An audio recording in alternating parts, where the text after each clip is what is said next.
This program is brought to you by Community Trust Bank, Medical City, Bid Select, and the Neely School of Business at TCU. Welcome to Platforms, the life-lifting news program for women. Now, here's your host, Shivaun Palmer. Hey, welcome everybody to Platforms, the life-lifting news program for women. This week our guest is Isobel Coleman. Ms. Coleman is the director of the Council on Foreign Relations for Women and Foreign Policy program. She's also author of the book Paradise Beneath Her Feet, Women and Reform in the Middle East. And I can't wait to get into this topic with Isobel. Welcome to the show. Thank you. Delighted to have you. Before we talk about the specifics of your book, Isobel, I just wanted to give our audience a little background since you have such expertise in this area in the Middle East. But increasing the West's vision of the Middle East is really one of fear and misunderstanding, and that seems to have continued for the last couple of decades. Why are we still stuck in that morass? Well, I mean, there is a good reason for it. I mean, you hear a lot of bad things coming out of the Middle East. The Middle East is the source of a lot of extremism and terrorism, and we've been the victims of that in the United States. I mean, it's not conjured out of thin air. There's a lot of reason for it. Absolutely. Well, why don't we try to define the difference in your mind between one's devotion to their religion and then the other extreme of fundamentalism, the extremist view. How do they? Well, I mean, when I'm talking about extremism, I mean extremism is using violence to impose your views on other people. And there's extremism in all religions. Today, though, we have a lot of extremism in the name of Islam, and that is true. Right. Is most of the terrorism and the extremist activity, how is it related to poverty, if at all? Does poverty play a role in all of this? I don't think poverty is the main driver. We just recently had a thwarted terrorist attack in New York with a young Pakistani man who tried to set off a car bomb in New York. It would have actually been quite devastating to Times Square. And if you look at his background, he grew up in a very privileged family in Pakistan. In fact, I was amazed looking at photographs of his family home. It's a massive compound in Pakistan it's a mansion. I mean, there's no other way to describe it. So. I don't think most people would think just the opposite, that maybe because of poverty and lack of opportunity that's why these kids are doing the things. What role do women play, or mothers specifically, in terms of preventing their sons from becoming these extremists and blowing themselves up and everything, culturally? Well, both men and women need to play a really significant role in combating extremist ideas. And I know that I was just talking about the Pakistani man who attempted the car bomb in New York. I mean, I know his father was aware of his increasing conservatism and was worried about extremist ideas in his son. And it discouraged him from going off to fight jihad in Afghanistan, but in the end failed to do so. Right. There's a gentleman named Vali Nasser, I believe, an Iranian American academic, and he's been quoted as saying that the battle against religious extremism is going to happen with the middle-class Muslim population. Do you agree with that? Well, I definitely think that there's something to that notion of more. I mean, we were talking about Pakistan earlier. Pakistan is a country of extremes, of extreme wealth and extreme poverty. And I think that part of what fuels extremism in the world today is this sort of sense of injustice that takes, and people are in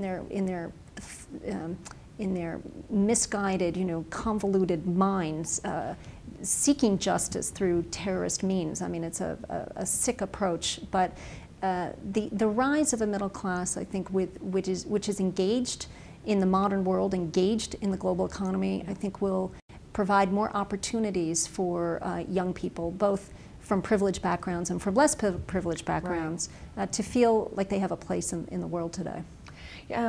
You've said that cracking down on women's rights has kind of been an easy out for governments in terms of, kowtowing to the extremist element of the population. Why is that? Is it just an easy way to? Well, not necessarily kowtowing to extremists, but kowtowing to conservatives. So you've seen a rise of conservative Islam and political Islam in recent decades around the Islamic world. And one way governments have tried to to accommodate that has been to deliver on some of the Islamist demands, and those Islamist demands are pretty far-reaching, and governments, don't want to give in to all these Islamist demands. But one place where they have given in is on women's rights, and so they say, okay, fine, in the name of conservative Islam, we will either not change the laws in more progressive ways for women, or will in fact roll back some of the progressive laws that have been passed for women. What are the main factors for the conservatism coming back into the Islamic lifestyle? Because I think I read on your, you've got a wonderful website, IsobelColeman.com, and you were saying that now in Egypt, years ago you would see young women on the streets in very Western, wear miniskirts even, and now today I think 85% of these kids are wearing the conservative headwear and so forth. What are you attributing this trend to? There are lots of different reasons for this.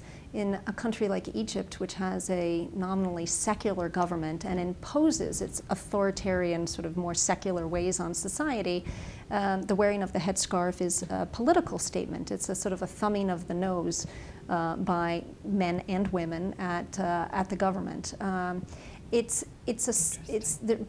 Across the region, you've seen rising conservatism and outward piety and religiosity. I think there was, for many decades, there was a feeling that Arab nationalism would be the salvation for the Middle East, and as articulated by people like Nasser, who had this idea of pan-Arabism, but that failed. And you've seen populations for generations be very disappointed in their governments and the inability of their governments to deliver what they're looking for. And so there has been the rise of political Islam, which says Islam is the solution, that if we only adhere more closely to Islam, that our lives will be better. Interesting. So it's not necessarily that they don't want rights like everybody else, but they're embracing their religion that they love and still feel like they can continue to be conservative Muslims. Well, the political Islam is a little tricky, because what rights are there for women within that? What rights are there for non-Muslims within that? And people are very wary of that and think that, in fact, if Islamists come to power, that it would be very bad for non-Muslims, for women's groups, and they look to Iran, for example, which you have an Islamic theocracy there that has been very repressive and very bad for women. Wow.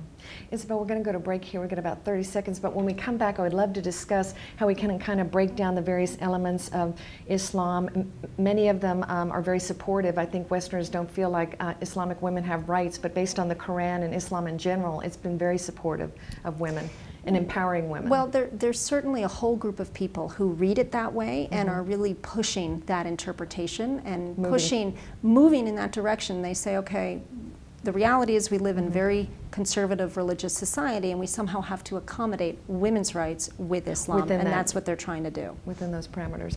Hold that thought for just a moment. Ladies and gentlemen, I'm with Isobel Coleman. She is the author of Paradise Beneath Her Feet. This is Shivaun Palmer with Platforms, the life-lifting news program for women. We'll be back in a moment. The Rosewood Crescent Hotel is a landmark in the exciting uptown neighborhood of downtown Dallas. The hotel's soaring limestone and marble lobby greets guests. Chic, contemporary guest rooms include 1- or 2-story suites. The hotel features the award-winning spa at the Crescent, fitness center, outdoor swimming pool, and shops and galleries. For fine dining, try Nobu, Bose, and the Crescent Club, a private dining club with spectacular views of the city skyline. Enjoy a relaxing breakfast or lunch in the conservatory, a beautiful glass room overlooking the courtyard gardens at the hotel. Sophisticated and relaxed, soothing and exciting. The Rosewood Crescent Hotel is as culturally vibrant as the neighborhood in which it sits. Consistently ranked as one of the best hotels in the United States, the Rosewood Crescent Hotel offers discreet and professional service with Texas charm. For more information, go to www.crescentcourt.com.